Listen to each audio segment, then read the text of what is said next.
वासुदेवाय जन्मनस्याय त्वन्नयदितरते सत्ते च विज्ञचरत् तेने ब्रह्मणिनायदि कवये मुह्यन्ते यत्सुराय तेजो वरिमृडं यथा विनिमयो यत्तुतिसग्रोमिचा धन्नास्येन सदनिरस्तकुहकं सत्यं परं धीमहि धर्मपूजिता कैतवावस्तु परमो निमत्सु शरणं सतं वेदं वस्तवमत्र वस्तु शिवदं तपत्रयोमूलनम् श्रीमद्भागवते महामुनि कृते किंवा परमेश्वरः चैत्यो हृदि अवरुद्धते यत्कितिबे सुषुवे तत्थना निगमागल्पतरो गलितं फलं सुखामुखा अमृतद्रवसंयुतं प्रियता भागवतं रसमलयं मुहुर्मुहुरसिका भूमि भावुका। एक पालो गुरुमूर्ति बाप बाন্ধৱ ভকত বৈষ্ণৱ সমস্ত আমি আপোনাক সমস্তজন ভকত বৈষ্ণৱৰ চৰণত আমি ভক্তিপূৰ্ণ সেৱাভাগী জনাইছোঁ। আপোনাসৱৰ আজ্ঞা আৰু আশীৰ্বাদ লৈ নলবাৰী গাঁৱৰ নামঘৰত ধাৰাবাহিকভাৱে ক্ৰমশভাৱে আগবঢ়াই অহা ভাগৱত পাঠ আৰু পৰ্যালোচনাৰ অনুষ্ঠান ভাগৰ আজিৰ পাঠ ভাগলৈ আমি আগবাঢ়িছোঁ।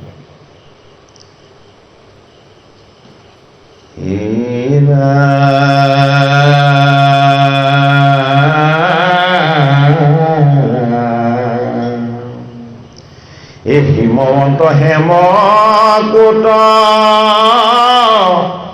হে নৈ খেধ দক্ষিণে হে নীলচেত চিঙি আছৈ হে উত্তৰত বিলে হে পূবে গন্ধ মাৰ্জন পশ্চিমে মাল্যৱন্ত হে শুক মহামুনি পৰি ক্ষিততক হন্ত হে ৰামে আঠ পৰ্বত যে হে আতি অনুপাম হে যত বেৰ উচি ততা হাৰ কহুনা হে ১০,০০০ ওপৰত আছে উৰি হে দীৰ্ঘে পূব পশ্চিম গড়ে আছে জুৰি এ বহলে ১০০০ দুই পহৰৰ পদ হে নৱবৰিষৰ নাম হে শুনি মোক সমস্ত। আমি ইয়াৰ আগৰ পাঠ কেইভাগত সপ্ত স্বৰ্গ, সপ্ত পাতাল, সপ্ত দ্বীপ আমি সেই বিষয়ে ভাগৱত শাস্ত্ৰৰ ২য় স্কন্ধৰ অনাদি পাতনত আমি জানিবলৈ পালোঁ। এতিয়া শুকদেৱ ভগৱানে তেখেতৰ শিষ্য পৰীক্ষিত নৃপতিক বিভিন্ন বৰিষৰ কথা ক'বলৈ আৰম্ভ কৰিছে। এই দক্ষিণে ভাৰত কিম্পু ৰুষতাত পৰে এ আছৈ হৰি বৰিষতা হাতৈ অনন্তৰে একে তোমাইল ভদ্ৰাশ্ৰমই দগইলাবিত ও আছৈ মেৰু মূল তব ঋষ বিপৰীত এই উত্তৰতৰৈ মক হিৰণ্যময় আছে এ প্ৰকাশে উতৰা কৰো এই জানতা তপাছে এ সবাতো অধিক এইটো এ ভাৰত বৰি এ জাত জন্ম লভি মাক হে দেৱৰ হৰি আমি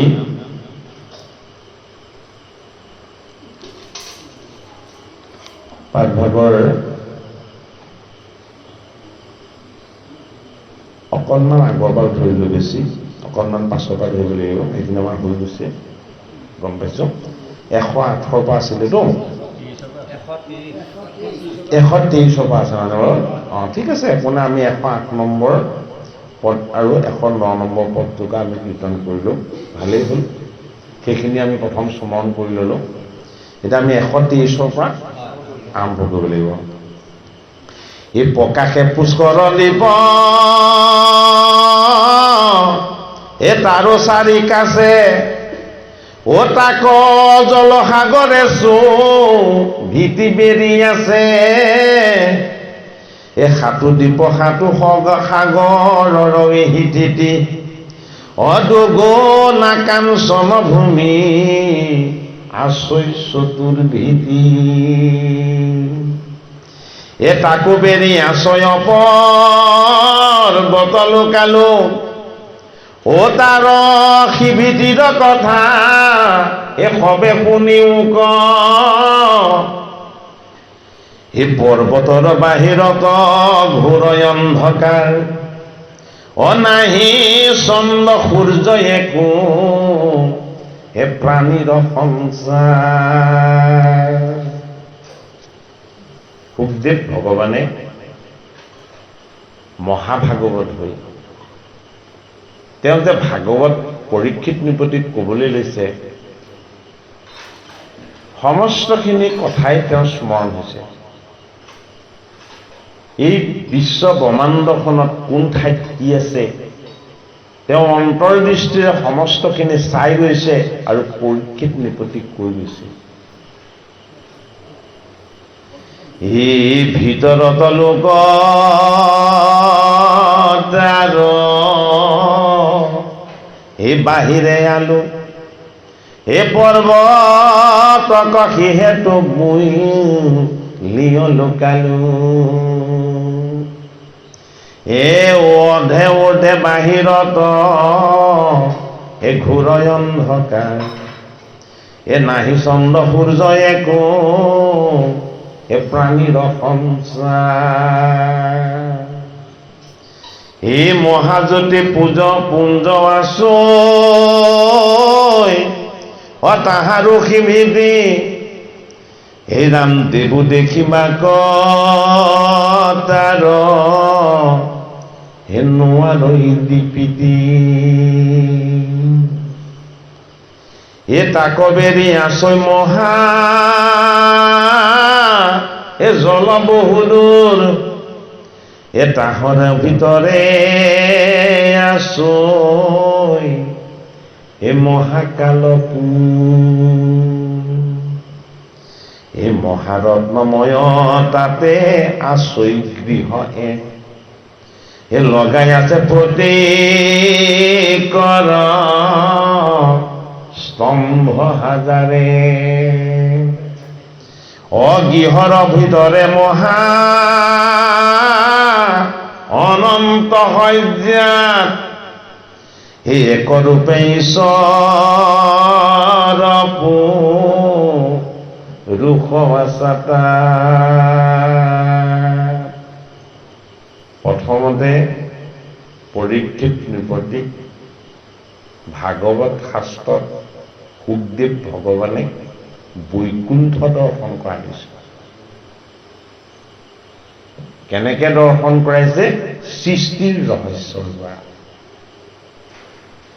যে সপ্ত স্বৰ্গৰ একেবাৰে শেষৰ স্বৰ্গখন হ'ল সত্যলোক। হে নৃপতি, এই সত্যলোকতেই তিনিজন দেৱতাৰ স্থান আছে। এই তিনিজন দেৱতাৰ প্ৰথমজন সৃষ্টিকৰ্তা ব্ৰহ্মা, আৰু এই ব্ৰহ্মাৰ ৰাজ্যৰ ওপৰত আছে সংহাৰকাৰী হৰৰ ৰাজ্য। সীমাহীন ব্যাপ্তি তাৰ।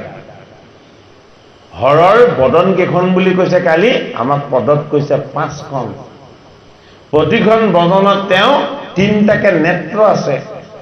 সেইটো কাৰণে তেওঁৰ এটা নাম কি? পঞ্চানন।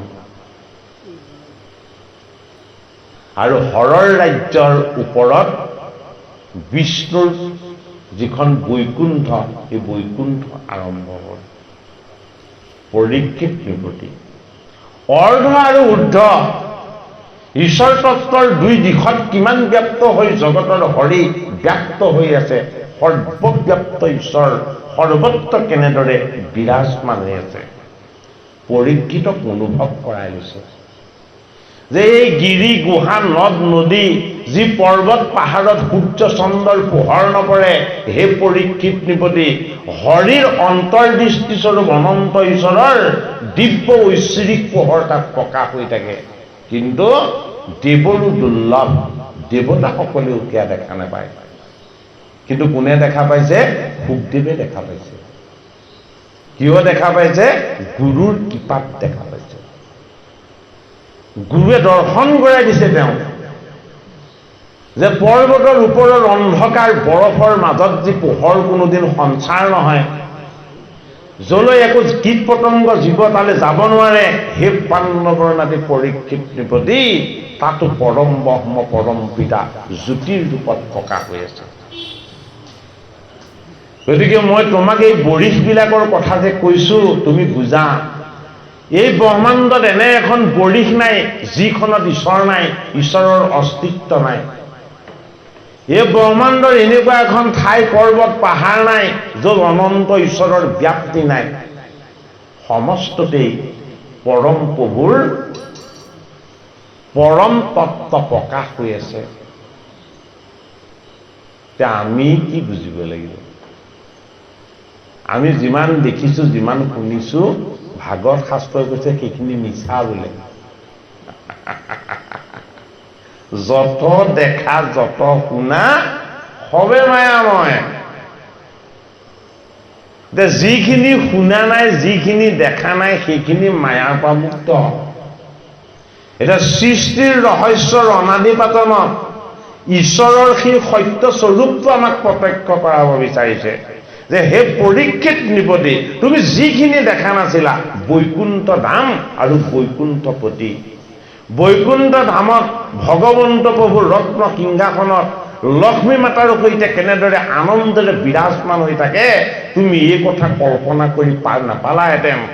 কিন্তু মই মোৰ পিতৃগুৰু বেদব্যাসৰ কৃপাত এই বৈকুণ্ঠৰ কল্পতৰু ভাগৱত শাস্ত্ৰৰ যে ভাগ পালো, সেইটো কাৰণেই মোক পিতৃগুৰুৱে যি বৈকুণ্ঠৰ ঈশ্বৰ তত্ত্বৰ কথা জনাইছিলে, মই তোমাক এতিয়া সেয়া দৰ্শন কৰাব বিচাৰো। পৰীক্ষিত নৃপতিক কৈছে, মই ঊৰ্ধ্বৰ সীমাহীন ব্ৰহ্মাণ্ডৰ বাহিৰৰ উচ্চত থকা আটাইতকৈ শ্ৰেষ্ঠ ঈশ্বৰজনৰ ধামখনৰ কথা মই তোমাক কলো, কিন্তু এই ব্ৰহ্মাণ্ডৰ তলত পাতাল আছে, এই পাতালৰ তলত কি আছে তোমাক মই সেয়াও ক'ব বিচাৰো। যে কি বুলি কৈছে? যে পাতালৰ তলত আছে কশ্যপ। এই কশ্যপৰ ওপৰতে অৱস্থান কৰি আছে অনন্ত নাগে। এই অনন্ত নাগৰ সহস্ৰ ফণাত কেৱল এটা ফণাত সপ্তদ্বীপা ব্ৰহ্মাণ্ড দুখন দুখন ধাৰণ কৰি ৰাখিছে। গতিকে মই তোমাক অনন্তৰ ব্যাপ্তিৰ সীমাহীন তত্ত্বৰ কথা মই তোমাক জনাইছো। তুমি এবাৰ অনুভৱ কৰা, এইজন পৰমেশ্বৰৰ পৰিসীমাটো কিমান ব্যাপক। তুমি আৰু মই জগত, এই সমস্ত জীৱ থকা এই ব্ৰহ্মাণ্ডখন জগতৰ হৰিয়ে তেওঁ অনন্তৰূপী এটা ফণাৰ মাত্ৰ এটা মণি কৰি তাক ধাৰণ কৰিছে। গতিকে সহস্ৰপনা কিমান ব্যাপ্ত হ'ব এবাৰ ভাবি চালে তাৰ পৰিমাণখিনি আমি বুজি পাব পাৰিম। অনন্ত কোটি ব্ৰহ্মাণ্ডৰ হৰি অধিকাৰী। হে গৃহৰ ভিতৰে মহা অনন্ত সজ্জাত ঐ এক ৰূপে ঈশ্বৰ পুৰুষ আছাতা। কি বুলি কৈছে? য'ত চন্দ্ৰ সূৰ্যৰ পোহৰ প্ৰৱেশ হ'ব নোৱাৰে, য'ত বায়ু শব্দ একো প্ৰৱেশ হ'ব নোৱাৰে, য'ত কাৰো প্ৰৱেশ নিষেধৰ নিচিনা হৈ আছে, সেই মোৰ শিষ্য পৰীক্ষিত নৃপতি তাত অনন্ত শয়নত এটা গৃহৰ ভিতৰত নিজৰ প্ৰকাশেৰে সেই গোটেই ঠাইখিনিকে প্ৰকাশিত কৰি অনন্ত ঈশ্বৰ তাত বিৰাজমান হৈ আছে। ই জলকুচমিতি মেৰি আশ্ৰয় ব্ৰহ্মাণ্ড ও বহলে 50 কোটি হে পৰমহিখন হে কহিলো প্ৰমাণ পিঠি বিৰজে নথাম হে আবে ব্ৰহ্ম সৃষ্টি কহো হে শুনা বিদ্যমান। পৰীক্ষিত নৃপতিক বুজালে তুমি আৰু মই বহুত পাছত অহা, এই ব্ৰহ্মাণ্ডত কেৱল অনন্ত শয়নত জগতৰ হৰি সুখনিদ্ৰাত আনন্দেৰে গোটেই জগতৰ বায়ু বৰ্ণি কোনো নাথাকোঁতেও তেওঁ অকলেই প্ৰকাশ হৈ বিৰাজমান হৈ আছিলে। আৰু ইয়াৰ পাছত তেওঁ ইচ্ছা হ'ল কি ব্ৰহ্ম সৃষ্টি কৰিবৰ বাবে। হিমতে জগত হে কৰিলা নিৰ্মাণ হে নকৰৈ প্ৰকাশ কিছু হে জনশূন্য থান। ব্ৰহ্মাণ্ডখন মায়াই নিৰ্মাণ কৰোঁতে কিছুমান স্থান তেওঁ এনেকে নিৰ্মাণ কৰিছে য'ত সূৰ্যৰ পোহৰ নপৰে, চন্দ্ৰৰ পোহৰ নপৰে, য'ত বায়ু আৰু অগ্নিও প্ৰৱেশ হ'ব নোৱাৰে। পৰীক্ষিত আচৰিত হৈ গৈছে যে যি ঠাইত সূৰ্য চন্দ্ৰৰ পোহৰ প্ৰৱেশ নহয়, বায়ু প্ৰৱেশ নহয়, শব্দ প্ৰৱেশ নহয়, তাত কোন থাকে? তেতিয়া পৰীক্ষিত নৃপতিক কৈছে তাত অনন্ত ঈশ্বৰ থাকে। হে হেন দেখে চিন্দিলান্দ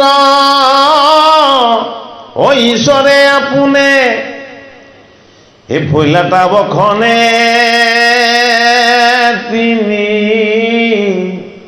হে দেৱ তিনি গুণে। কথাখিনি অকণমান ব্যক্তভাৱে বহলাই ক'ব লাগিব। এইখিনি ভাগৱতৰ অতি গুহ্য কথা, গোপন কথা, এইখিনি ভাগৱতৰ অতি ৰহস্য কথা। সেইটো কাৰণে পাঠভাগৰ নামেই ৰখা হৈছে কি সৃষ্টিৰ ৰহস্য। এই গোটেই জগত আৰু ব্ৰহ্মাণ্ডত কোনো জীৱ ৰচনা কৰা নাই। কোনে? জগতৰ হৰিয়ে। এই গোটেই জগত আৰু ব্ৰহ্মাণ্ডত নিৰ্মাণ কৰা নাই চন্দ্ৰ আৰু সূৰ্যৰ। কেৱল অনন্ত শয়নত অনন্ত নাগত তেওঁ অকলেই বিৰাজমান হৈ যোগময় সাধনাৰে গভীৰ আনন্দত তেওঁ নিজেই অকলশৰে আছে। তেওঁ নিজৰেই ঈশ্বৰৰ ইচ্ছা হৈছে যে মই সুখনিদ্ৰাত এই আনন্দৰ ভাগ মই অকলে লৈ থাকিম নে মই মোৰ অংশ জীৱকো দান কৰিম। আনন্দ মই অকলে লৈ থাকিম নে মোৰ এই অংশ জীৱক মই আনন্দৰ ভাগ দিম। তেতিয়া ভাগৱতৰ প্ৰথম লক্ষণ হ'ল সৰ্গ। আমি দ্বিতীয় স্কন্ধৰ সমাপ্তিত ভাগৱতৰ দশলক্ষণৰ বিষয়ে অতি বিস্তৃতভাৱে আমি পৰ্যালোচনা আগবঢ়াই আহিছোঁ। পাঠভাগ পাব্লিক কৰা নাই ইউটিউবত, আপোনালোকে আকৌ শ্ৰৱণ কৰিবলৈ পাব সেইখিনি কথা। ৰিপিট এতিয়া নকৰোঁ যে জগতৰ হৰিৰ সৃষ্টিৰ প্ৰতি ইচ্ছাটোক কোৱা হয় ভাগৱতৰ প্ৰথম লক্ষণ বোলে কি এইটো সৰ্ব জগতৰ হৰিৰ ইচ্ছাক তিনিজন দেৱতা সৃষ্টি হৈ গ'ল সেইটোক কোৱা হ'ল বিসৰ্গ সৰ্গত সৃষ্টিৰ কেৱল ইচ্ছা বিসৰ্গত তেওঁ তিনিজন দেৱ আৰু সৃষ্টি কাৰ্যত তেওঁ আৰম্ভ কৰিছে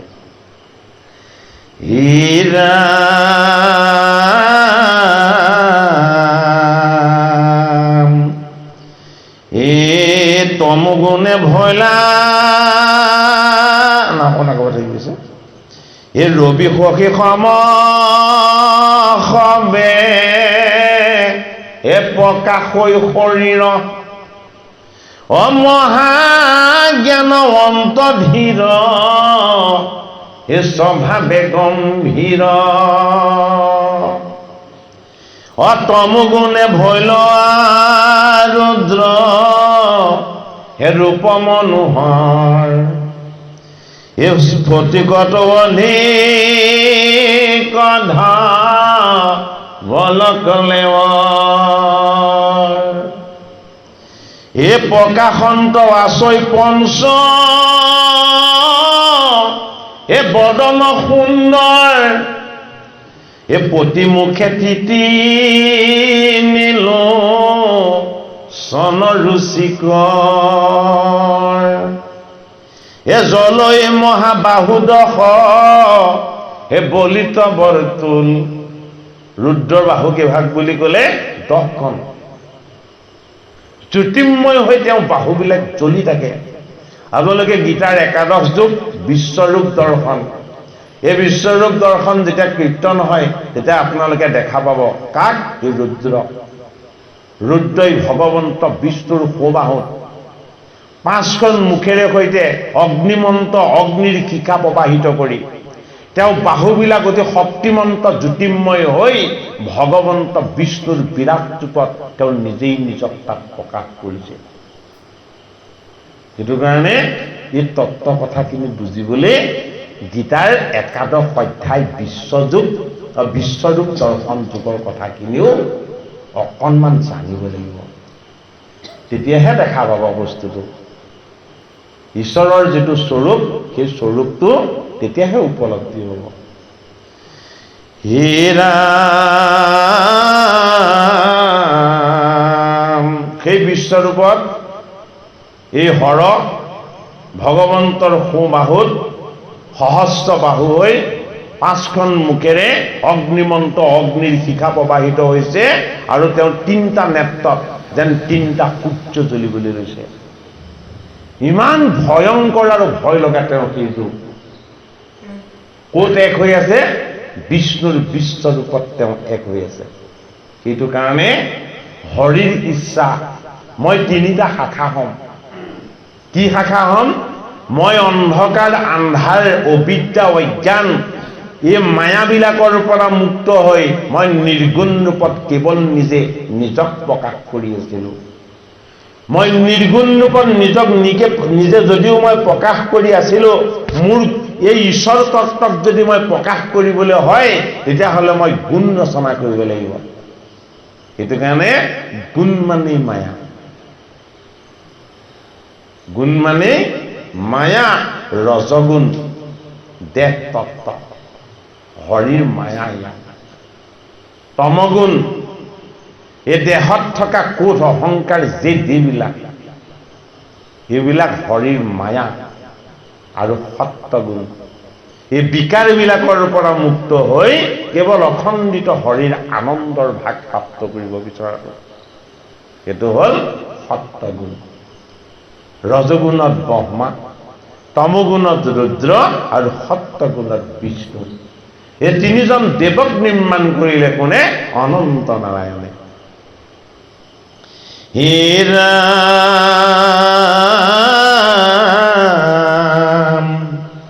এতিয়া বস্তুখিনি ৰূপক আৰু তুলনাৰ যোগেদি বুজোৱাৰ কোনো উপায় নাই এইখিনি আপোনালোকে গভীৰকৈ অনুভৱহে কৰিব লাগিব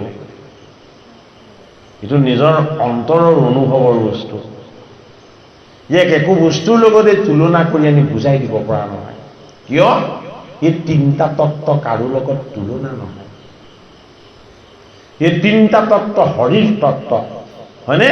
হৰিৰ তত্ত্বৰ কাৰণে ইয়াক তুলনা বা ৰূপক আদি কোনো বিষয়বস্তুৰ দ্বাৰা ইয়াক বুজাই দিব পৰা নাযায়।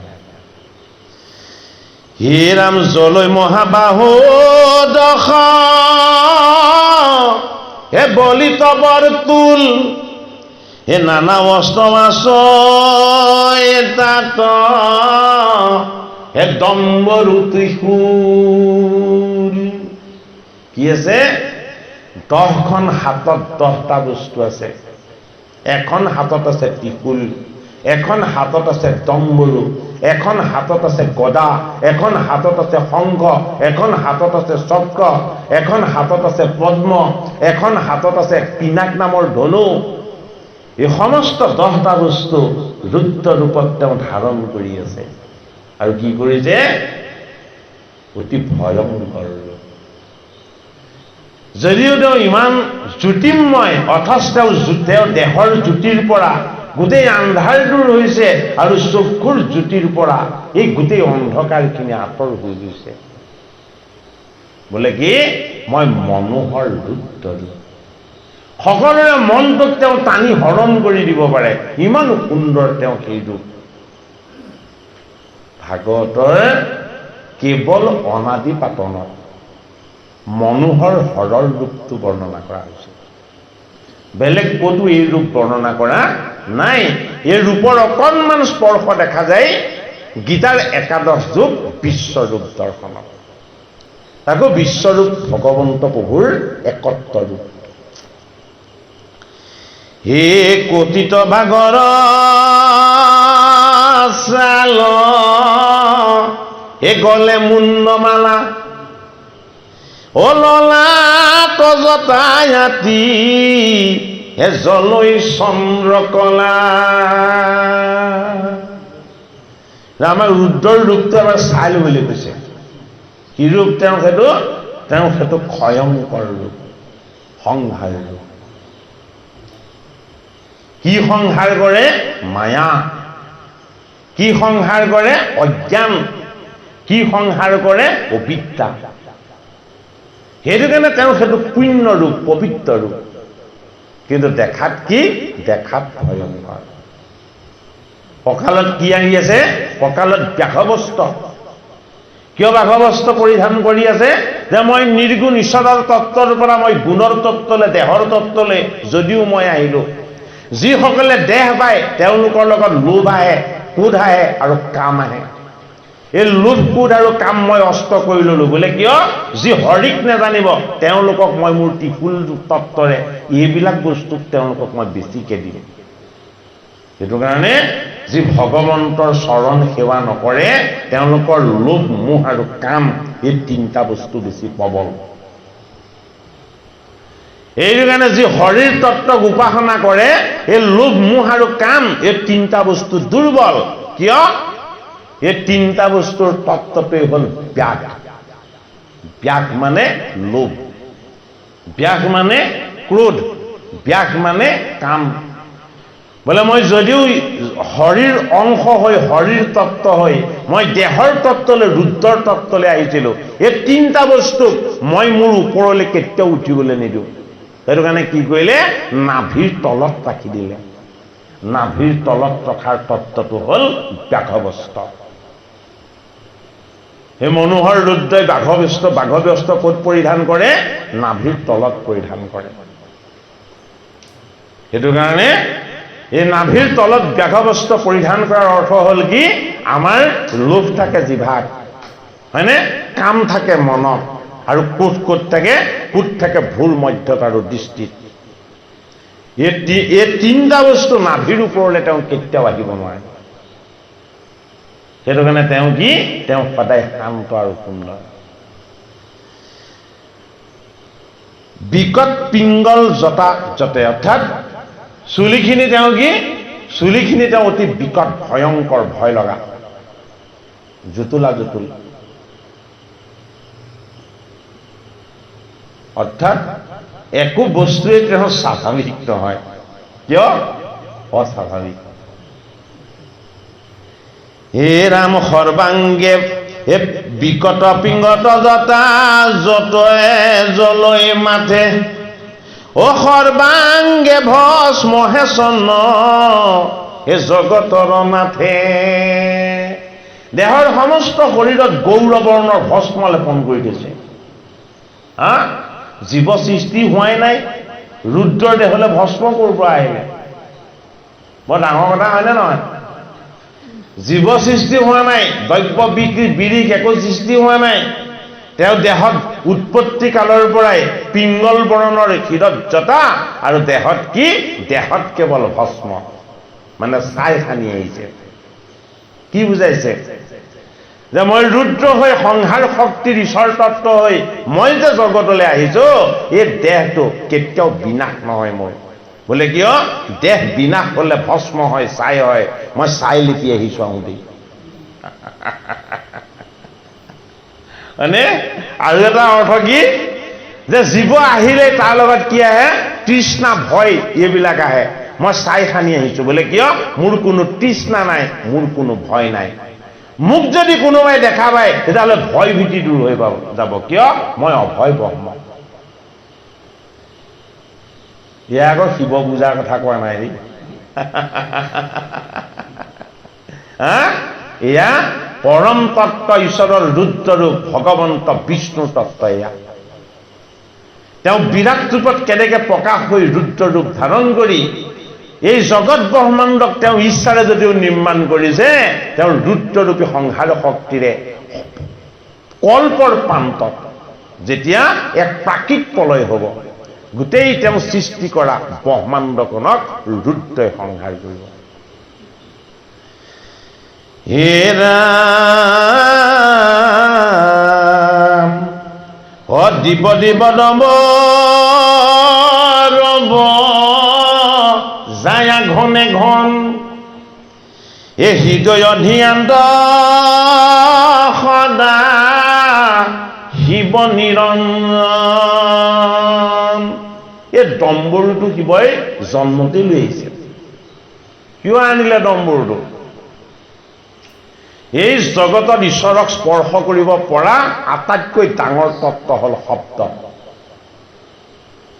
যদি শব্দ নহয় ঈশ্বৰক স্পৰ্শ কৰাটো বহুত কঠিন।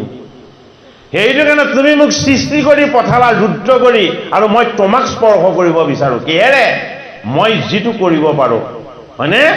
এই ডম্বৰুটোত এফালে লিখি ললে কি? এটা গুটি নামটো ৰাম, আৰু অন্যফালে লিখি ললে এটা গুটি কৃষ্ণ। যদি এফালে মানে ৰাম বাজিব, সিফালে বাজে কৃষ্ণ বাজিব। এই ৰাম কৃষ্ণ নামৰ তত্ত্বৰে সৈতে তেওঁ দুগ দুগ দুগ দুগ ডম্বৰু বজাই জগতৰ হৰি অনন্ত শয়নত যেতিয়া তেওঁ কুকনিদ্ৰাত শয়ন কৰি থাকে, ভগৱন্তৰ গুণ, ভগৱন্তৰ যশ আৰু ভগৱন্তৰ নামৰ ডম্বৰুৰূপী দিব্য তত্ত্বৰে সেই হৰিৰ আনন্দ তেওঁ প্ৰকাশ কৰে। কিয় কৰে? তেওঁ হৃদয়ত বিৰাজমান হৈ আছে নিৰঞ্জন। নিৰঞ্জন মানে কি? নিৰাকাৰ ঈশ্বৰ। যিজনে গোটেই জগতক পোহৰ কৰি আছে, সেইজন তেওঁ হৃদয়ৰ মধ্যত বিৰাজমান হৈ আছে। সেইটো কাৰণে এই ৰুদ্ৰ ৰূপৰ কথা পৰীক্ষিত নৃপতিক গংগাৰ পাৰত গুৰু ভগৱান সুক্তি নিৰূপণ কৰিছে। হে ৰাম হে ৰজগুণে ভৈলা ব্ৰহ্মা অজিতু সৃষ্টি কৰ এ সুবৰ্ণ গৌৰাংগ জাৰ হে জলৈ কলে তমগুণত ৰুদ্ৰ। এতিয়া তমগুণত ৰুদ্ৰ মানে বস্তুটো বহুত গভীৰ। পৰীক্ষিত নৃপতিক গুৰু ভগৱান সুকে কি বুলি কৈছিলে? যে তুমি কেৱল কৃষ্ণৰ অমৃত পান কৰা। এই মহাভাগৱত ধৰ্মত কেৱল কৃষ্ণৰ কথা, কৃষ্ণৰ গুণযশ আৰু লীলা, এই অমৃত যদি তুমি পান কৰা, তেতিয়াহ'লে তোমাৰ জীৱনৰ সমস্ত সংশয় দূৰ হ'ব। এই কৃষ্ণৰ অমৃতটো উৎপত্তি ক'ৰ পৰা হ'ল? তামসৰ পৰা হৈছে। তামসৰ পৰা উৎপত্তি হোৱাৰ কাৰণেই প্ৰথম ভাগৱতৰ সৃষ্টি ৰহস্যত তিনি দেৱৰ তত্ত্বত প্ৰথম তমগুণৰ ৰুদ্ৰৰ কথা কৈছে। অৰ্থাৎ ৰুদ্ৰই ডম্বৰু বজাই প্ৰকাশ কৰিছিল ৰামকৃষ্ণ শব্দ। এই শব্দৰ পৰাই সৃষ্টি হৈছিল কি? আকাশ। এই আকাশৰ পৰাই সৃষ্টি হৈছিল কি? বায়ু। প্ৰতিটো বস্তু ইটোৰ পৰা সিটোত ভেজা দি উৎপত্তি হৈছিল। আৰু অন্তিমত সৃষ্টি হৈছিলে কি? অন্তিমত এই সমস্ত তত্ত্বৰ পৰা উৎপত্তি হৈছিল গন্ধগুণ। আৰু এই গন্ধগুণৰ পৰা প্ৰকাশ হৈছিল কি? এই পৃথিৱী। সেইটো কাৰণে শব্দৰ উৎপত্তিৰ পৰা সমাপ্তি হৈছে ক'ত? পৃথিৱীত। তমগুণৰ পৰা তামসৰ পৰা এই তত্ত্ববিলাকৰ সৃষ্টি হৈছে। সেইটো কাৰণে তমগুণৰ তত্ত্ব হ'ল ৰুদ্ৰ। তেওঁ তিনিটা নেত্ৰ, প্ৰত্যেকটো বস্তুতেই তিনিটা গুণ বিৰাজমান। সেইটো কাৰণে তেওঁ নেত্ৰ তিনিটা।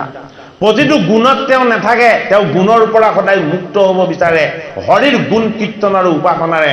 সেইটো কাৰণে গুণক মুক্ত কৰিবৰ কাৰণে তেওঁ হাতত ত্ৰিশূল হৈ আহিছে। বোলে কি? সতৰজ তম মোৰ দেহত নাথাকক, মোৰ হস্তত থাকক। সেইটো কাৰণে ত্ৰিশূল মানে তিনি গুণক তেওঁ ধাৰণ কৰাৰ শক্তি আৰু সামৰ্থ্য। সেইটো কাৰণে শিৱক কি বুলি কোৱা হয়? গুণৰ ঈশ্বৰ বুলি কোৱা হয়। নিৰ্গুণ ঈশ্বৰ বুলি শিৱক কোৱা নহয়, যিহেতু তেখেতৰ হাতত ত্ৰিশূল আছে। ত্ৰিশূল হ'ল তিনি গুণৰ তত্ত্ব। হে ৰাম এ গলত উতৰি নব এ গুণ শুভ তাতে এ কৰে কমণ্ডল যায় হে মালা ওৰ হাতে। অতি গভীৰকৈ বুজিব লাগিব। তমগুণী ৰুদ্ৰক দিছিলে হাতত 10 পাত অস্ত্ৰ, আৰু ৰজগুণী ব্ৰহ্মাক দিছে। কি দিছে? ৰজগুণী ব্ৰহ্মাক দিছে গলত উত্তৰি। কিয় দিছে উত্তৰি? তুমি সৃষ্টিৰ তত্ত্বলৈ আহিছা, তোমাৰ উত্তৰ উন্নতি সাধন হ'ব লাগিব। তুমি জীৱৰ তত্ত্বলৈ আহিলা, তুমি শিৱক প্ৰত্যক্ষ কৰিব লাগিব। যদিও তুমি জীৱ হৈ জন্ম ললা, তোমাৰ পিতৃ প্ৰাচীন পুৰুষ পৰম তত্ত্বক তুমি এদিন দেখা পাব লাগিব। এই জীৱনৰ উত্তৰণ ঘটাবলৈ হলে তোমাৰ লগত উত্তৰি থাকিব লাগিব। সেইটো কাৰণে ব্ৰহ্মাই জন্ম হওঁতেই উত্তৰি পৰিধান কৰি আহিছে। আৰু কি লৈ আহিছে? কমণ্ডলু এটা হাতত আনিছে। এই কমণ্ডলুটো কি? এই কমণ্ডলু হ'ল কামনা, বাসনা আৰু বন্ধন। এফালে উত্তৰণ ঘটাবৰ কাৰণে ব্ৰহ্মাদেৱৰ হাতত গলত উত্তৰি, আৰু এই উত্তৰণক এটা সীমালৈকে লৈ যাবৰ কাৰণে কামনা, বাসনা আৰু আকাংক্ষা তাৰ এটা পাত্ৰ লৈ আহিছে। সেইটোৰ নাম হ'ল কমণ্ডলু। এই কমণ্ডলু নামৰ পাত্ৰটোত যদি তেওঁ কামনা, বাসনা, আকাংক্ষা থাকেও, এই কামনা, বাসনা, আকাংক্ষা যাতে জড় নহয়, মোহময় নহয়, মায়াময় নহয়। এই কামনা, বাসনা আৰু আকাংক্ষাবিলাক যাতে সদায় ঈশ্বৰ হয়, সেইটো কাৰণে হাতত এডাল তেওঁক মালা দি পঠিয়াইছে। এই মালাডালৰ নামটো কি? জপ মালা। কি জপ কৰে? অৰ পৰা ক্ষলৈকে অধ্যক্ষৰ আৰম্ভ কৰি যিমানখিনি ভগৱন্তৰ নাম আছে, যেনে অভয়, অৰুণ, অনাদি, অনন্ত, উচ্যুত, অযুক্ত, হয়নে নহয়? যদি কৰে আৰম্ভ কৰোঁ কৃষ্ণ, হয়নে? কৰোণাময়, কৃপাময়, কৃপাৰ সাগৰ, কৰোণানিধি, হয়নে? কামদেৱ, এইবিলাক ভগৱন্তৰ নাম, হয়নে নহয়? গতিকে অৰে আৰম্ভ হোৱা, কৰে আৰম্ভ হোৱা, খৰে আৰম্ভ হোৱা, ক্ষলৈকে আমাৰ যিখিনি অক্ষৰ আছে, সমস্ত অধ্যক্ষৰে সৈতে আৰম্ভ হোৱা যিমান নাম আছে, এই নামখিনিক তেওঁ হাতত এডাল জপমালা কৰি লৈ আহিছে। গতিকে সৃষ্টিকৰ্তা ব্ৰহ্মাৰ হাতত আছিল জপমালা। মানে কোনেও চুব নোৱাৰে, কোনেও আনিব নোৱাৰে, কোনেও কাকো দিব নোৱাৰে। সৃষ্টিকৰ্তাই কেৱল অকলে সাধনা কৰিছে ঈশ্বৰক। এইটো আপোন পেটীয়া স্বভাৱ।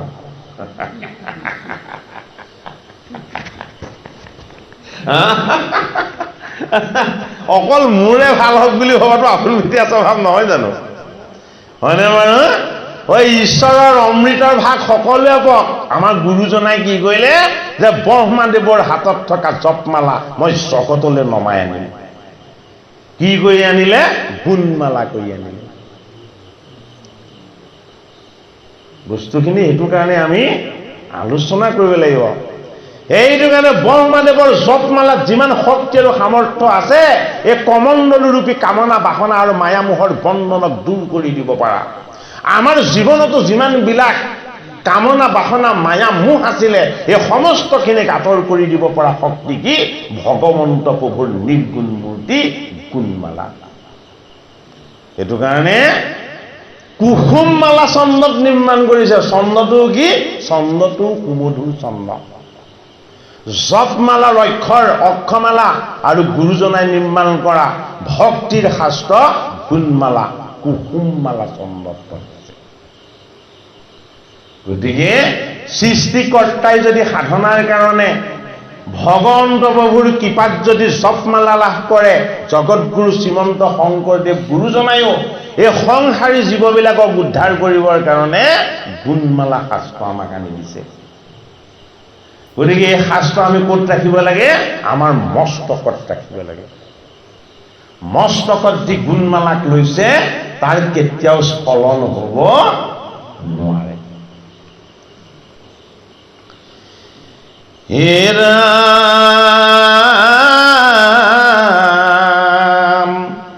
এ হৃদয়ত ব্ৰহ্মকধি আন্তয় বিছেদ, এ মুখে উচ্চাৰন্ত কৰি চাৰিবে। এতিয়া ব্ৰহ্মাদেৱে হাতত আনিলে জপমালা, চাৰিখন বদনত আনিছে কি? চাৰিভাগ বেদ। এতিয়া বেদৰ মন্ত্ৰবিলাকে তেওঁ কি কৰে? বৈকুণ্ঠপতিক স্মৰণ কৰে। আৰু কি আনিছে বুলি কৈছে? হৃদয়ত সদায় ব্ৰহ্মক ধ্যায়। কোন ব্ৰহ্মক? পৰম ব্ৰহ্মক। পৰম পিতাক পৰমেশ্বৰক তেওঁ সদায় হৃদয়ত ধ্যান কৰে। সমাধি। এ আচন্ত গম্ভীৰ ভাৱে অৰহি সৃষ্টিকৰ, এ শুনা বিষ্ণু অৱতাৰ,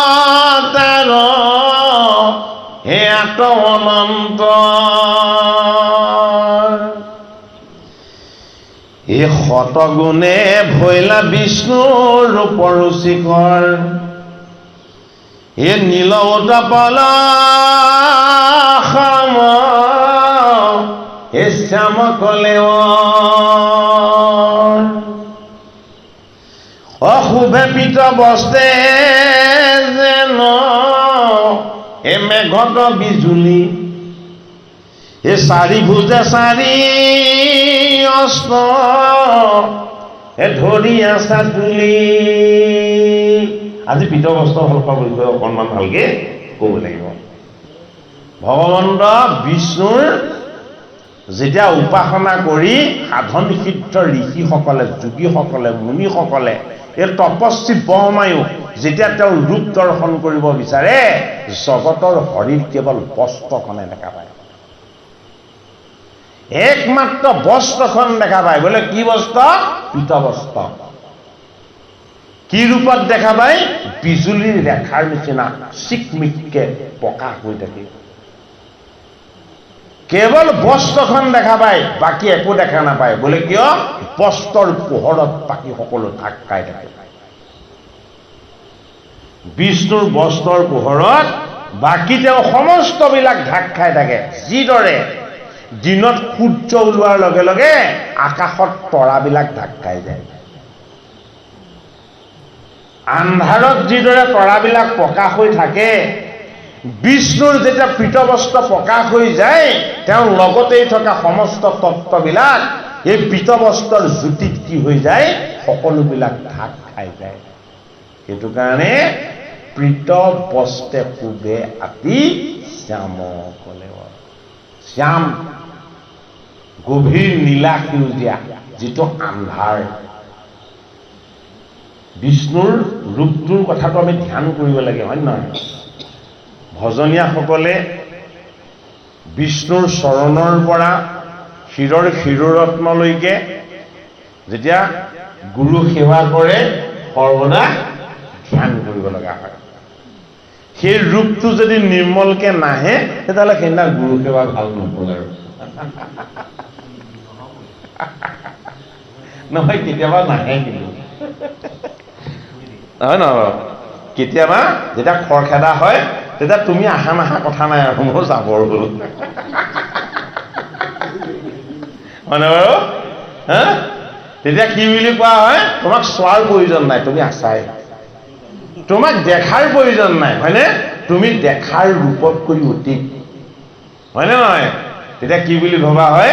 তোমাক দেখি গলো, তোমাক পাই গলো। বাহ্যিকভাৱে চোৱাৰ আৰু প্ৰয়োজন নাই, তুমি অন্তৰাত্মা, তুমি হৃদয়।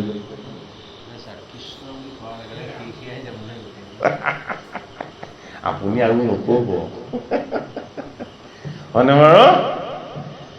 অৰ্থাৎ ভগৱন্তৰ নামতেই ভগৱন্তৰ ৰূপটো প্ৰকাশ কৰিছে।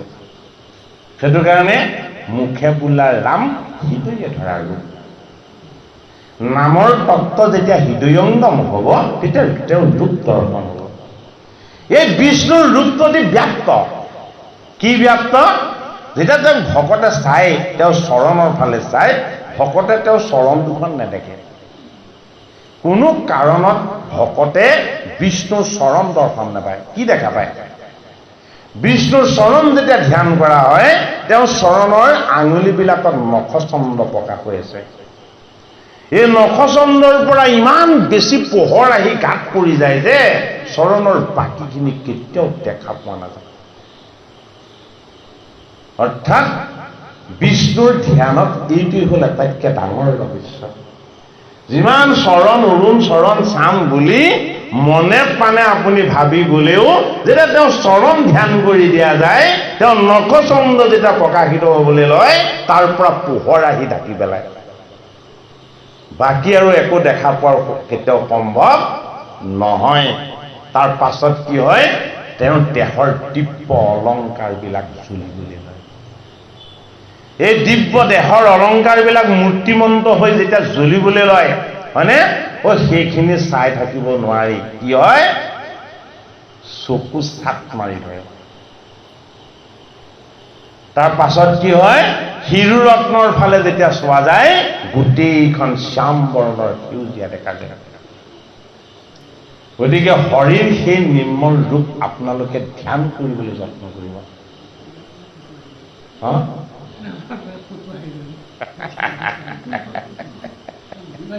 ভকতৰ মাজত বিষ্ণুক দৰ্শন কৰাটো আটাইতকৈ শ্ৰেষ্ঠ ব্যৱস্থা।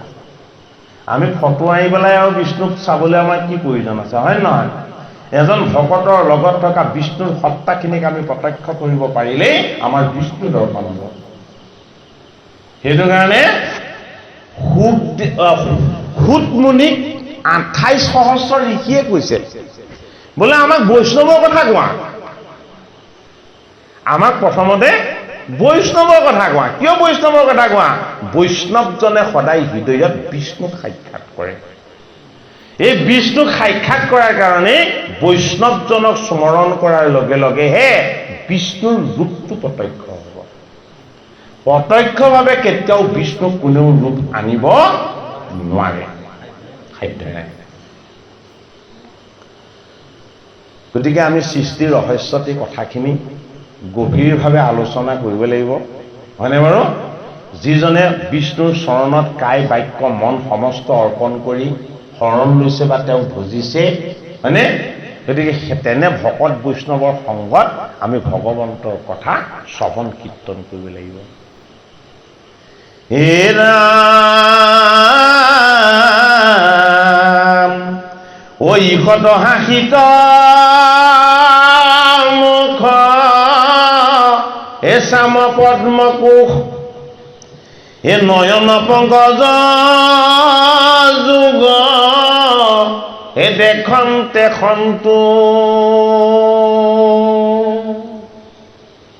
চাৰিখন ভুজত হস্তত তেওঁ আকৌ হস্তকেইখন কেনেকুৱা ললিত গুলিত তেওঁ হস্তকেইখন নৰৰ নিচিনা নহয় কাৰ নিচিনা নাৰায়ণৰ নিচিনা কেনেকুৱা ললিত গুলিত দুলি থাকে কপি থাকে লৰি থাকে আৰু কি হয় তেওঁ চাৰি হস্ত তেনেকেহে লৰে তেওঁ মুখৰ হাঁহিটো যেনেকে প্ৰকাশ হয় তেনেকে এইটো কাৰণে এই অস্ত্ৰবিলাকে কি কৰে মূৰ্তি ৰূপ লয় মূৰ্তি ৰূপ লৈ তেওঁ কি কৰে স্তুতি আৰু উপাসনা কৰে সেই অস্ত্ৰৰ কথা কৈছে যি অস্ত্ৰই বিষ্ণুক উপাসনা কৰি আছে হে ৰাম কিৰীটি কুণ্ডলে আদি হে কৰে জাতিষ্কাৰ হে জলে হৃদয়ত আদি হে মণিময় কিৰীটি কুণ্ডলে মানে তেওঁ শিৰত কি আছে এখন কিৰীটি আছে এই কিৰীটিখন কেনেকুৱা এই কিৰীটিখন অনন্য সেউজীয়া নীলা আৰু ধবল বৰণৰ ৰত্নৰে প্ৰতিপূৰ হৈ থাকে মাজত এটা ৰত্ন জিলিকি থাকে সেই ৰত্নভাগ হ'ল ৰংটো কি শ্যাম সেউজীয়া আৰু এই ৰত্নখিনিৰে তেওঁ গোটেই মুখখনক কি কৰি থাকে শ্যাম বৰণৰ কৰি জিলিকাই উজ্জ্বল কৰি ৰাখে আৰু তাত কি হয় গভীৰ নীলাকে যিটোক নীলম বুলি কোৱা হয় নীলাৰ নিচিনা কেইটামান ৰত্ন তেওঁ কৰ্ণত দুলি থাকে কপি থাকে সেয়া কি কৰ্ণকুণ্ডল প্ৰতিটো ৰত্নই কেৱল তেওঁক উজ্জ্বল কৰি দিব বিচাৰে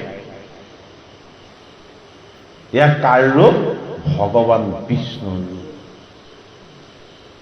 কাক কৈছে পৰীক্ষিত নৃপতিক কৈছে যে তুমিতো বিষ্ণুৰ ৰূপটো দেখা নাছিলা হে পৰীক্ষিত নৃপতি তুমিতো গৰ্ভত থাকোঁতেই কৃষ্ণ বৈকুণ্ঠলৈ গ'ল তুমিতো কৃষ্ণক গৰ্ভত মাতৃ গৰ্ভতে দেখা পালা মানে বাৰু যিজন কৃষ্ণক তুমি বাস্তৱত দেখা পোৱা নাছিলা ভাগৱত শাস্ত্ৰত আৰু গুৰুৰ কৃপাত তুমি সেইজন কৃষ্ণক এবাৰ দৰ্শন কৰি লোৱা সেইটো কাৰণে ভাগৱত কীৰ্তন দশম শাস্ত্ৰত ৰূপ সদায় শব্দৰে অঁকা আছে চাবচোন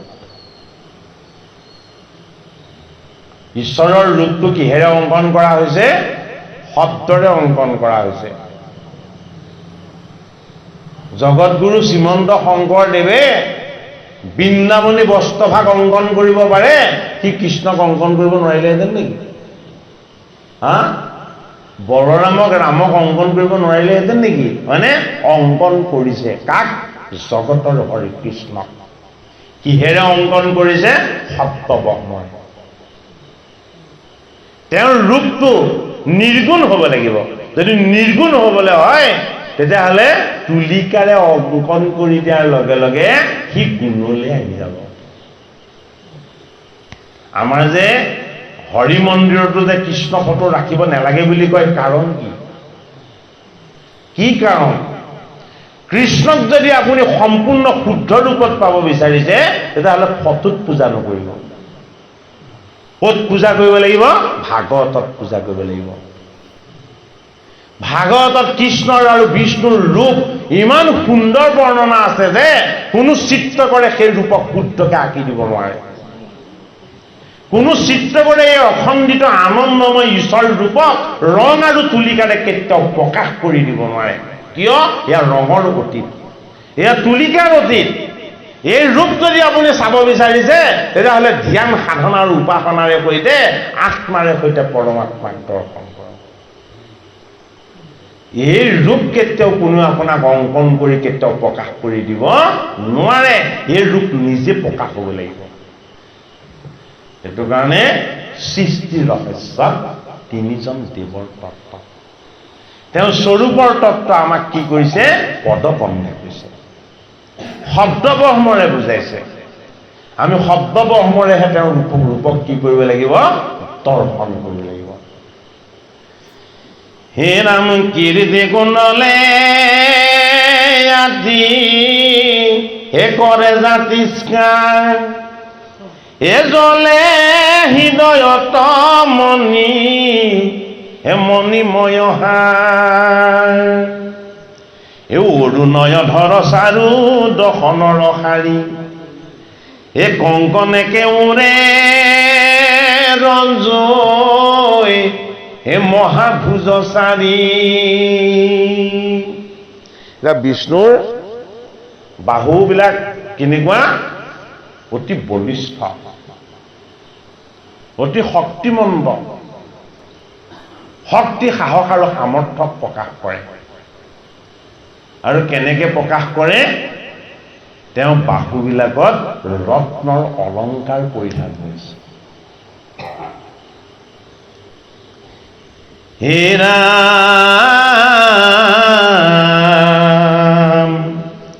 হে আপাদলম্বিত পানস বৰ্ণ বনমালা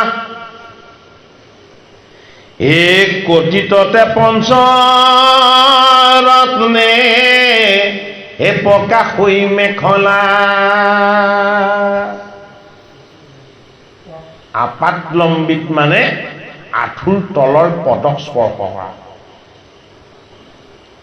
আঁঠুৰ তলৰ পদক স্পৰ্শ কৰি থকা অতি সুন্দৰকৈ 5টা ৰঙত জিলিকি থকা তেওঁ আধাৰ মালা পৰিধান কৰি থাকে এই মালাডাল কি এই মালাধাৰ পৰিধান কৰি থকাৰ কাৰণেহে আপুনি মই জন্ম হৈ জীৱ হলো যদি তেওঁ সেই মালাধাৰ পৰিধান নকৰিলেহেঁতেন তেতিয়াহ'লে আমি বেদগণ হৈ তেওঁ উদৰত থাকিব লাগিলেহেঁতেন তেওঁ সেই ৰূপলৈ অহাৰ কাৰণেহে জীৱ সৃষ্টি হৈছে সেইটো কাৰণে সেই মালাধাৰ হ'ল পঞ্চভূত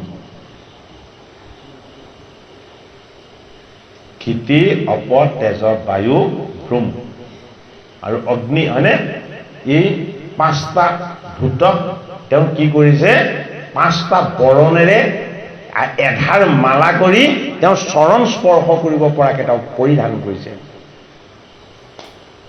সেইটো কাৰণে সেই মালাডালক বনমালা বুলি কোৱা হয় বনমালা হ'ল হৰিয়ে পৰিধান কৰা পঞ্চভূতৰ তত্ত্ব হে বায়ু যমদ অগ্নি বৰুণ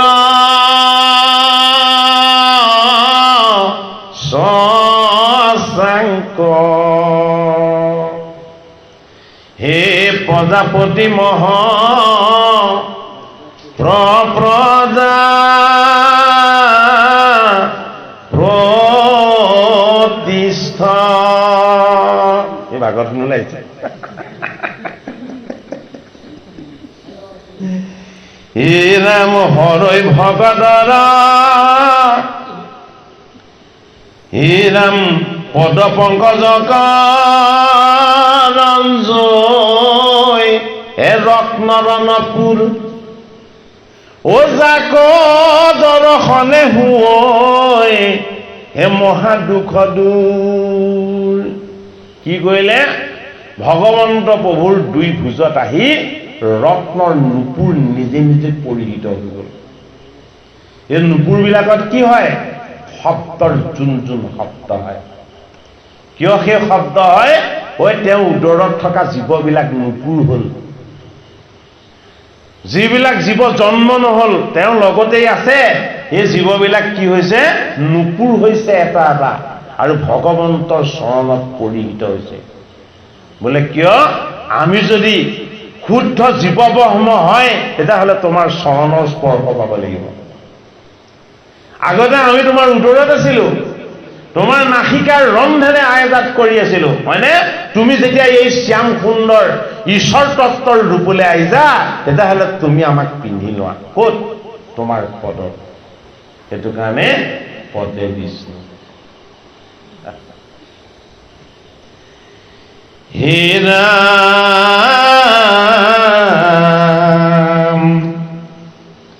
হে হৰৈ ভকতৰ ভয় হে অৰুণ চৰণ অপাত কি উত্তৰৈ যাৰ হে কৰিয়া কীৰ্তন ও যাৰ ক্ৰিয়া বস্তু ইটো হে তিনিও জগত হে সেই হৰি সত গুণে ভৈলম তবেক হৰিৰ তিনি কাৰ্য কি সৃষ্টি স্থিতি লয় এয়া কি তেওঁ খেল তেওঁ মায়াৰ খেলখন সৃষ্টি স্থিতি লয় কাৰ্যৰ যোগেদি তেওঁ সদায় কৰি থাকে সেইটো কাৰণে আমাক পদত কি বুলি ক'লে যে তেওঁ অতি শুদ্ধ সত্য আৰু কি আটাইতকৈ পবিত্ৰ সেইটো কাৰণে পৰম পিতা পৰমেশ্বৰ পবিত্ৰ শুদ্ধ বিষ্ণু ৰূপত প্ৰকাশ হৈছে বোলে কি তেওঁ সমস্ত সাত্বিক গুণৰ আধাৰ এই হিমতে ভৈলা তিনি এগুণে তিনি দেৱ অনকৰন্ত একো সম্ভা এখন কাকো কেও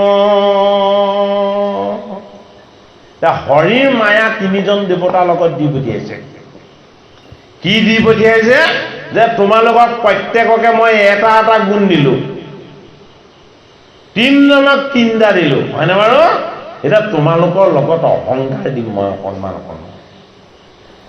কি অহংকাৰ দিম ৰুদ্ৰই ভাবিব মই মনোহৰ বমাই ভাবিব বোলে মই তপস্বী আৰু বনমালীয়ে ভাবিব বিষ্ণুৱে ভাবিব কি মই সাত্বিক গুণৰ আধাৰ প্ৰত্যেকজনে ভাবিব কি বুলি বোলে কিছিছে কম কোনো নহয়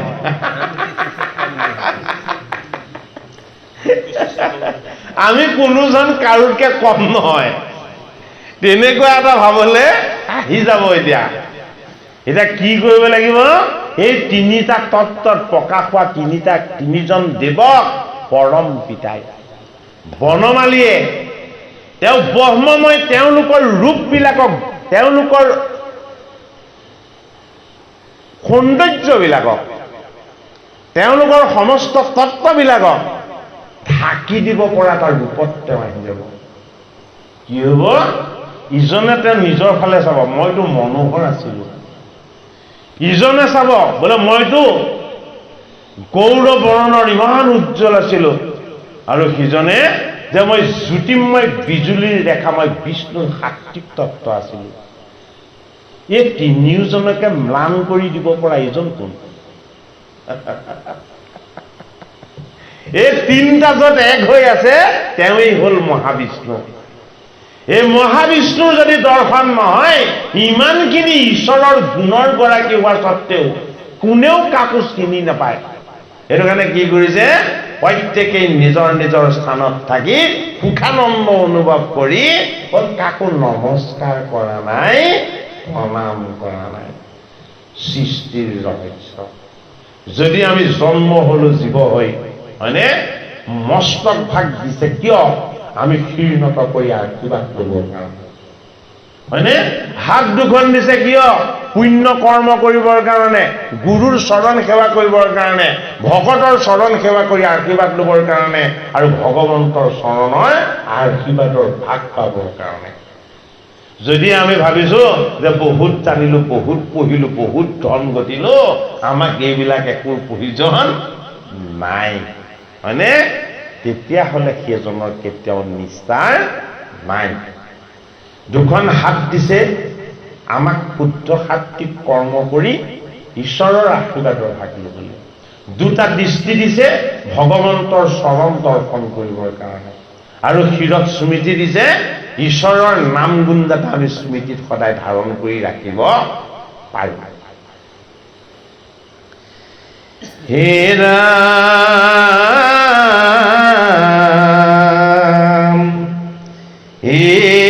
হিমতে ভৈলা তিনি এগুণে তিনি দেৱ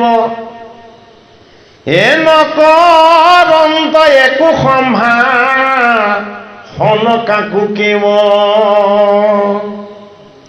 এ মই বৰা তিনিওৱা সন্তৰহি তথা এ কাৰো কেবে কান পাতি এনো শুনন্ত কথা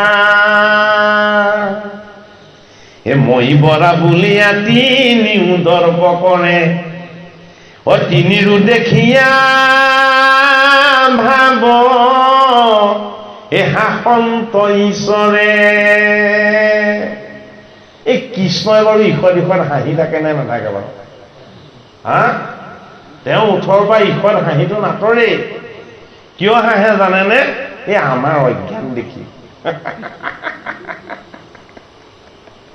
কিয় হাঁহে এই আমি কৰা ভুলবিলাক দেখি হাঁহি থাকে এইবাৰ তোক মই লগাব বিচাৰিছিলো ক'ত আৰু তই লাগি আছ ক'ত মই তোক চাবলৈ পঠাইছিলো কি আৰু তই চাই আছ কি মই তোক কৰিবলৈ পঠাইছিলো কি আৰু তই কৰি আছ কি কৃষ্ণই তাকে দেখি হাঁহি থাকে ইখন ইখন এই জীৱবিলাকক মই ইমান ভাল কামৰ কাৰণে এই পৃথিৱীলৈ আনিছিলো আৰু ইহঁতি কি কৰিছে বোলে ইহঁতি অবাতে গৈ নলগা জেঙাত লাগি ইহঁতি নিজে নিজে নষ্ট হৈ আছে আৰু তেওঁ ইখন ইখন হাঁহি আনন্দ লৈ আছে হে ৰাম আগতে নেদেখা এ কেতি এ মহাভাগৱত পদ এ শুনা সৰ্বজন ও জল বুধ বুধ যেন এ অথিৰ জীৱন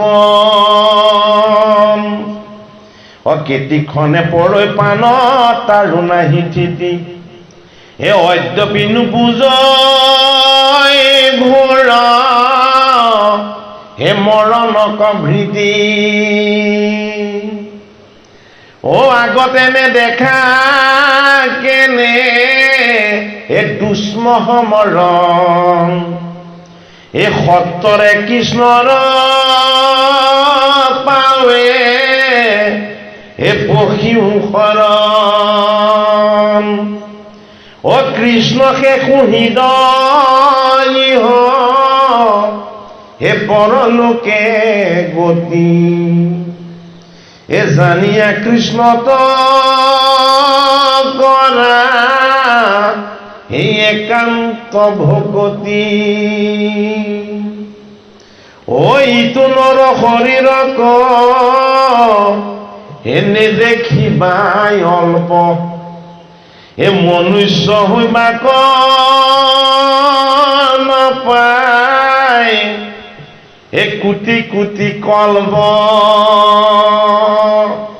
গুৰুজনাই উপদেশৰ আৰ্হিৰে আমাক আকৌ মনত পেলাই দিছে কি বুলি মনত পেলাই দিছে বোলে ব্ৰহ্মাই কোটি কল্প তপস্যা কৰিছিল কাক ভগৱন্ত বিষ্ণু কিয় কৰিছিলে যে মোক এবাৰ নৰ কৰি জন্ম দিবা এবাৰ নৰ শৰীৰে তুমি মোক জন্ম দিবা দেৱতা কৰি মোক জন্ম নালাগে আৰু গুৰুজনাই কি বুলি কৈছে কোটি কল্প সাধনা কৰিলেও যি নৰদেহ নেপায় আমি কিমান পুণ্যৰ ভাগ লাভ কৰিব পাৰিছো তেনেকুৱা এটা নৰদেহ ঈশ্বৰে আমাক দিছে এইটো আমি স্মৰণ কৰিব লাগে এই হৰি বিনে জানিবা ব্যাখ্যা সেয়ায়ো যায় এই জন্ম চিন্তামণি হেৰা এই হাততে হেৰাই হৰিৰ অবিহনে আমাৰ জীৱনৰ সময়বিলাক বিফল হৈ গৈ থাকে আৰু কি বুলি কৈছে জন্ম চিন্তামণি হেৰা হাততে হেৰায় জগতৰ হৰিয়ে ভাবি চিন্তি গণি ইপি তোমাক জীৱ ৰূপত জন্ম দিছিলে বহুত ভাবি পেলাই তোমাক নৰ কৰি জন্ম দিছিলে আৰু তুমি কি হলা একো নভবা নিচিন্তাকে ঈশ্বৰক চিনি নোপোৱাকে তুমি তোমাৰ অমৃতখিনি, সুখখিনি, আনন্দখিনি তুমি হাততে হেৰুৱাই পেলালা। চিন্তামণি জন্ম হেৰা হাততে হেৰাই। দি পঠিয়াইছিলে হাতত, আৰু কি হ'ল? আমি বাটত হেৰুৱালোহি। কি বাটত? এই জীৱন বাটত। ঈশ্বৰক যে স্মৰণ নকৰিলো, ঈশ্বৰৰ প্ৰতি যে আমি কৃতজ্ঞতা নজনালো। হা, তুমি ইমান কৃপা কৰিলা যে তোমাক স্মৰণ কৰিবৰ কাৰণে তুমি এটা নৰক কৰি দিলা আমাক। তোমাৰ ঋণ আৰু আমি জনমে জনমে কেতিয়াও বুজিব নোৱাৰো। হে হেন জানি কৃষ্ণ ৰস ৰমে দিয়া মতি, হয়তো কলি যুগে কৃষ্ণ হেপিনে নাহি গতি। দেখিলে নহয় মহামায়াও বাগৰি বাগৰি ভাগৱতৰ ওচৰত পৰিছেহি, হয় নহয়? গতিকে আমাৰ নিচিনা পথালি চুকা মনুষ্যৰ এই কৃষ্ণৰ বিনে ক'ত গতি হ'ব? মহামায়াৰে গতি নাইকিয়া হৈছে কৃষ্ণৰ বিহনে, হয়নে? গতিকে সমস্তখিনিক উদ্ধাৰ কৰিব কোনে? কেৱল ভগৱান কৃষ্ণই। সেইটো কাৰণে দেৱ দেৱী সমস্তখিনিয়ে কাক বিচাৰে? ভকতৰ সংগ বিচাৰে। দেৱ দেৱী দেৱতা সকলে ভকতৰ সংগ বিচাৰে, ভগৱানৰ সংগ নিবিচাৰে। বোলে কিয়? জানে ভকতৰ সংগ নহলে ভগৱানক কেতিয়াও পোৱা নাযায়। সেইটো কাৰণে ভগৱান কৃষ্ণয়ো এই দেৱ দেৱী সকলে যাতে মোৰ ভকতৰ সংগ ল'ব নোৱাৰে, সেইটো কাৰণে হাতত গদা ধৰি পাছত ৰৈ থাকে। এই মায়া মোহ আৰু ভ্ৰমত থকা সকলক ভকতৰ সংগ ভগৱানে নিদিয়ে। কিয় নিদিয়ে? ময়ো ফুৰো মূৰ মহা ভকতৰ পাছে পাছে। এতিয়া ভকতৰ সাধুৰ সংগ ল'বলৈ কি কৰিব লাগিব? ভগৱানে ৰাস্তাটো খুলি দিব লাগিব। নহলে ফেমেই হেঙা। বোলে কি? এই তই মহাকবিটোক চাবলৈ দিব নোৱাৰিব ভকতৰ সংগলে। তই সদায় সেই ভাতি ফালে গৈ থাকো, আকৌ তালৈ কিয় যাব লাগে? হয় নে নহয়? য'ত ধোঁৱা ওলাই থাকে তই তালৈ গৈ থাক, আৰু ইয়াত অমৃত ওলাই আছে, তই অমৃত খাই কি কৰিবি? সেইটো কাৰণে গুৰুজনে আমাক সকলোকে কৈছে যে দাড়ি চুলিবোৰ ধোঁৱা বৰ্ণৰ নকৰিবা আৰু। ঋষিসকলে বুজি পাই গ'ল তেতিয়া, হয়নে বাৰু? এই কলিৰ প্ৰজাকো এতিয়া বুজাই দিছে যে কৃষ্ণৰ বিনা আৰু এই কলিযুগত বেলেগ গতি নাই। হে ৰাম অধৰ মেজি নিলে হে হৈ ককাৰ, অ নাহি মলমতি ৰজকৰ মত অধিকাৰ। এই ঘোৰ কলি যুগত বান্ধৱ হৰি নাম, অ কৃষ্ণৰ কি কৰে কহে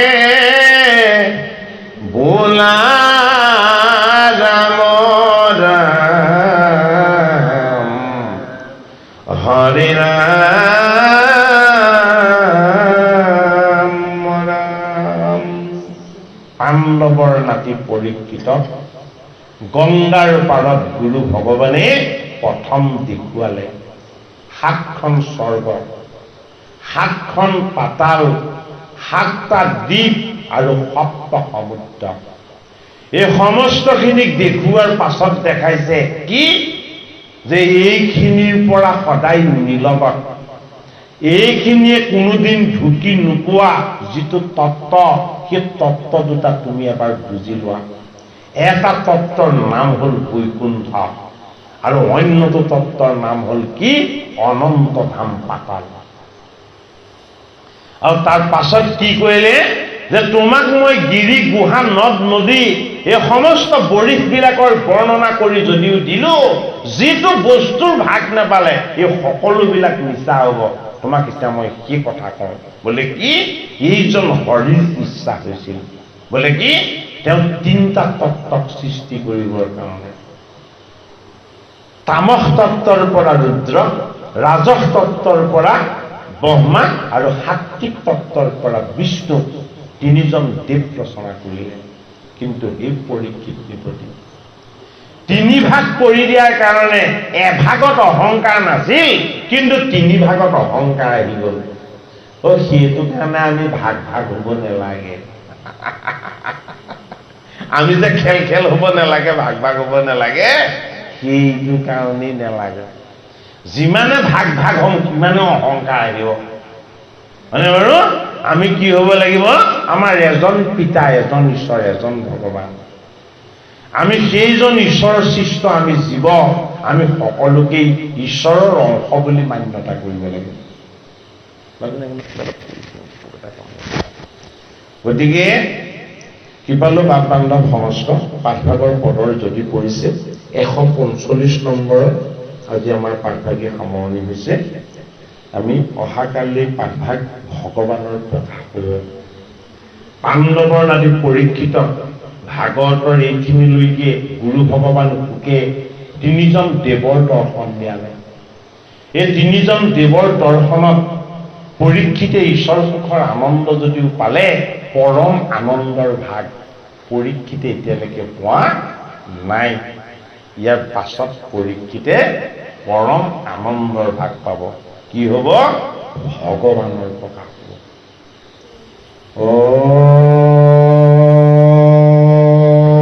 হৰি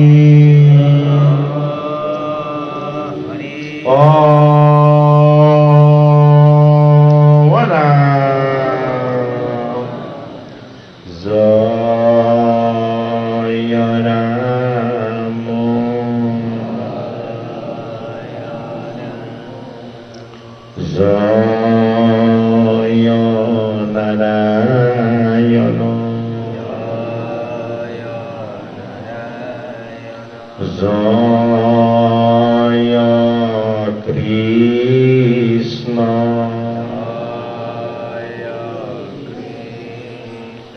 জয় জগৎগুৰু শ্ৰীমন্ত শংকৰ